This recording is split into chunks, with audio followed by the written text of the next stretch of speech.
Bonjour, c'est Ursule. Bienvenue à Vie et Miséricorde.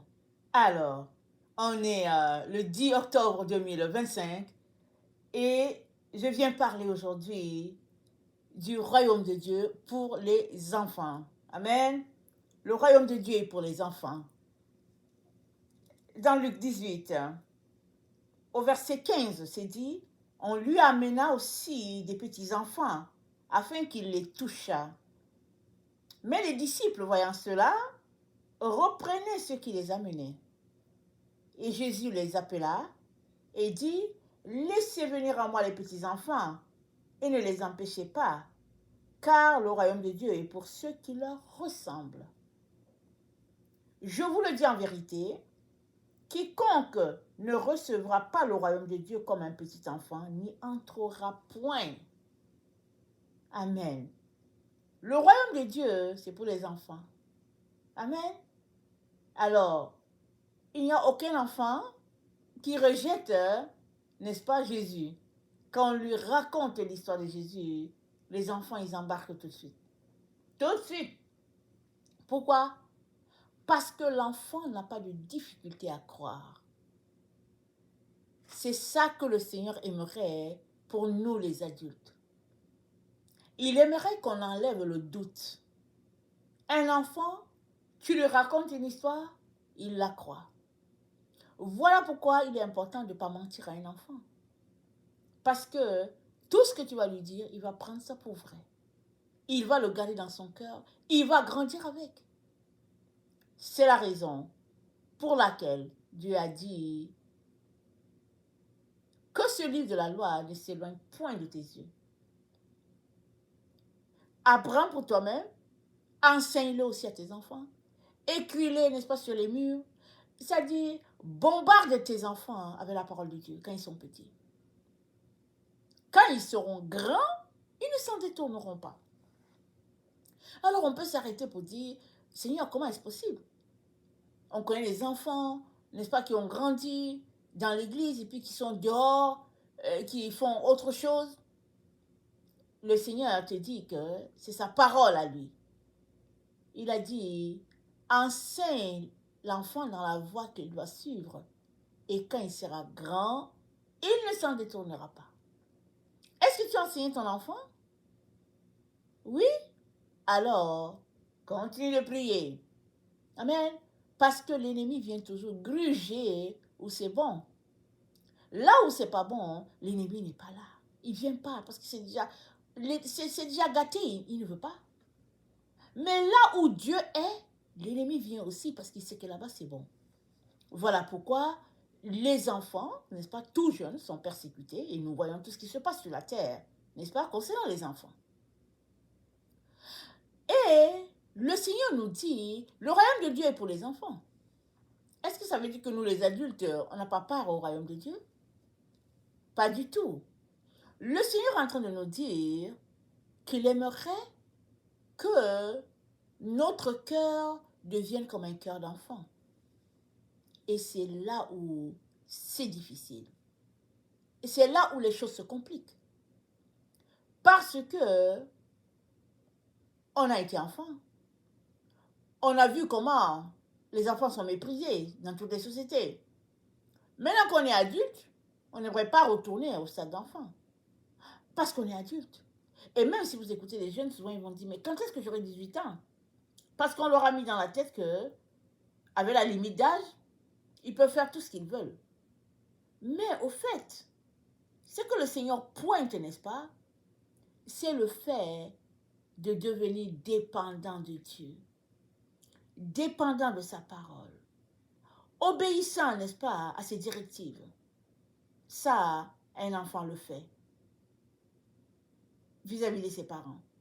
Il grandit avec ses parents, il apprend, n'est-ce pas, les petites choses de la vie, il apprend à les respecter, à les honorer. Quand on l'envoie, il part, il obéit, n'est-ce pas? Et une personne qui donne sa vie à Jésus est appelée à fonctionner comme ça aussi. Elle est appelée à quitter son stade de personne adulte qui a accepté Jésus et se plonger dans la situation d'un enfant devant son père. Parce que si tu donnes ta vie à Jésus, tu viens de faire de Jésus ton frère et tu viens de faire de Dieu ton père. À ce titre, n'est-ce pas, il peut t'envoyer, il peut te parler, il peut te corriger, parce que la Bible dit, quel est le père qui ne corrige son enfant, qu'il aime, si l'enfant fait une erreur? Et il dit aussi, c'est à titre de père que je vous corrige. Il dit, si un père ne corrige pas son enfant, c'est que c'est un enfant illégitime. Mais un enfant de la maison est appelé à être corrigé quand il fait des erreurs. Alors, Dieu nous dit, soyez comme des enfants. C'est-à-dire, ouvrez votre cœur à la critique du Père, ouvrez votre cœur à son amour, ouvrez votre cœur, n'est-ce pas, à ses directives, et puis honorez-le par votre comportement, par vos actions, par votre manière d'agir, n'est-ce pas? Honorez Dieu. Alors, il y a une personne, un adulte, n'est-ce pas, assez riche, avec beaucoup d'honneur, qui s'est présenté chez Jésus. Nicodème, le sacrificateur, de nuit, parce qu'il ne voulait pas être reconnu. Et il a demandé à Jésus, il a dit à Jésus, personne ne peut faire ce que tu fais s'il ne vient de Dieu. Parce que tous les autres sacrificateurs qualifiaient Jésus-Christ de travailler avec les puissances des ténèbres. Nicodème ne le croyait pas. Il voulait avoir le cœur net. Il est devenu comme un enfant. Il s'est abaissé. Il est allé jusqu'à l'endroit où Jésus-Christ dormait, habitait. Il s'est humilié parce qu'il voulait en savoir plus. Et Jésus-Christ lui a dit, n'est-ce pas, il faudrait naître d'eau et d'esprit. L'eau, nous savons que ça fait référence à la parole de Dieu qui est l'eau. Amen.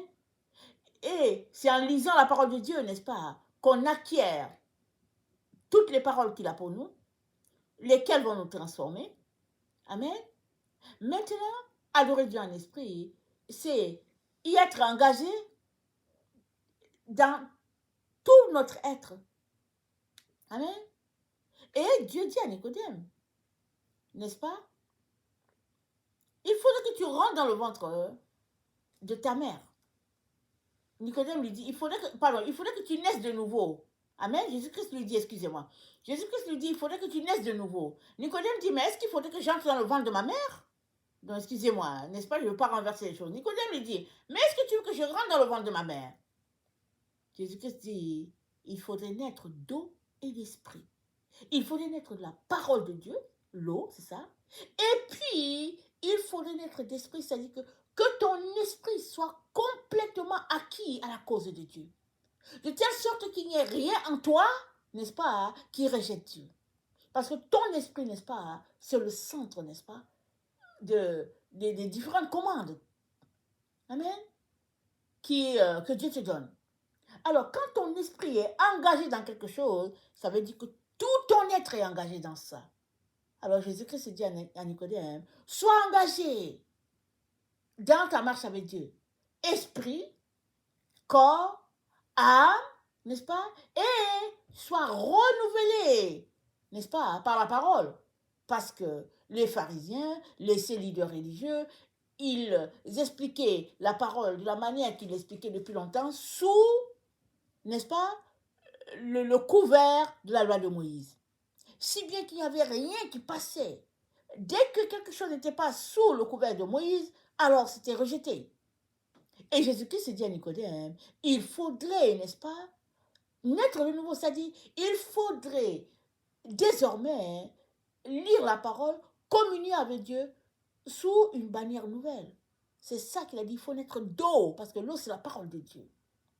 Amen. Alors,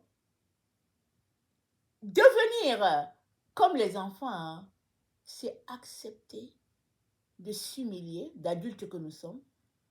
C'est accepter de donner à Dieu toute la première place. Amen.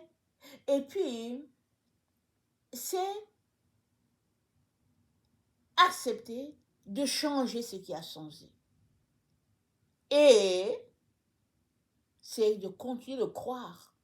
Même quand tout autour de nous nous montre que ça ne va pas se passer, on doit continuer de croire. C'est ça que Jésus-Christ élève dans les enfants. Les enfants continuent de croire. Ils croient, mais ils vont tout croire jusqu'à un moment donné, ils vont se rendre compte que, tiens, l'autre m'a raconté des choses qui n'étaient pas vraies. Parce que la foi de l'enfant, hein, c'est une foi naïve. C'est une foi basée sur la confiance, n'est-ce pas, du parent. Amen. Et c'est ça que Jésus-Christ aimerait connaître vis-à-vis de Dieu.